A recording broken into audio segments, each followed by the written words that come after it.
Gayo, Kecamatan Semadam, Aceh Tenggara kembali berduka, yang mana sebelumnya banjir bandang memporak-porandakan puluhan rumah warga pada bulan April 2022 yang lalu.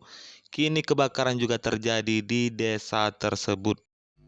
9 rumah warga ludes dilalap si jago merah, terdiri dari 7 bangunan berkonstruksi kayu dan 2 bangunan permanen hingga rata dengan tanah. Tidak ada korban jiwa dalam musibah tersebut, tetapi salah satu warga terluka berat dikarenakan sengatan listrik saat ingin memadamkan api, sehingga harus dilarikan ke tempat pelayanan kesehatan terdekat. Kepala Desa Lawe Beringin Gayo Edi Ahmad saat ditemui di lokasi mengatakan kebakaran terjadi sekitar pukul 4 Rabu dini hari. Dugaan sementara, kebakaran itu diakibatkan konsleting listrik. Kerugian kebakaran itu diperkirakan mencapai ratusan juta rupiah.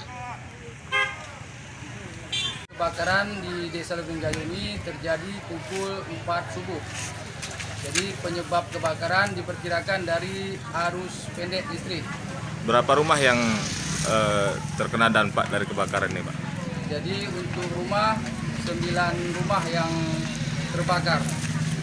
Untuk kepala keluarganya berapa orang? Kepala keluarga 14 kepala keluarga. Jadi Bapak sebagai kepala desa, apa harapannya kepada pemerintah daerah, Pak?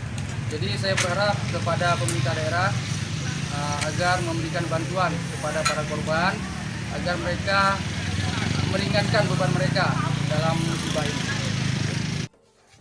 Sementara di tempat yang sama, Yusuf, warga Desa Lawe Beringin Gayo, melihat persis kejadian itu. Ia mengatakan api terlihat dari kabel listrik milik salah satu warga sehingga merembet ke rumah lainnya. Jelasnya dia langsung api itu nampak dari kabel listrik. Jadi setelah itu memang maka terjadi begitu banyaknya rumah dibakar. Memang pemadam agak terlambat. Kenapa maka terlambat? Karena jamnya udah mencapai pagi sekitar jam 4. Maka pemadam kita agak terlambat sih. Cuma pemadam pun walaupun agak terlambat, pemadam kita untuk mencukupi untuk kedatangan membantu yang tiba. Kira-kira api berasal dari satu rumah, Pak, atau bagaimana? Ya, api itu datangnya memang dari satu rumah. Dia konslet kemungkinan listrik itu. Maka dia sempat terjadi kebakaran. Sebanyak 6 unit mobil pemadam dikerahkan untuk memadamkan api. Setelah 1 jam, api baru bisa dipadamkan. Saifullah Agara News melaporkan dari Kutacani, Aceh Tenggara.